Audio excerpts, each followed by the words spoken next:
Hello বন্ধুরা, দেখো আজকে আমার এখনও সেরকম কোনো কাজই হয়নি।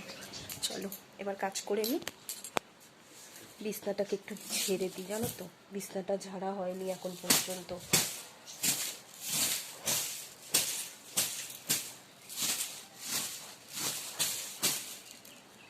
ঝাড়াটা রেখে দিই,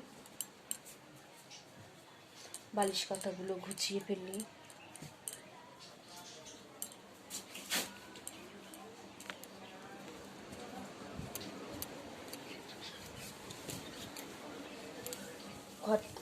ঘরটা ঝাড় দিয়ে দিই।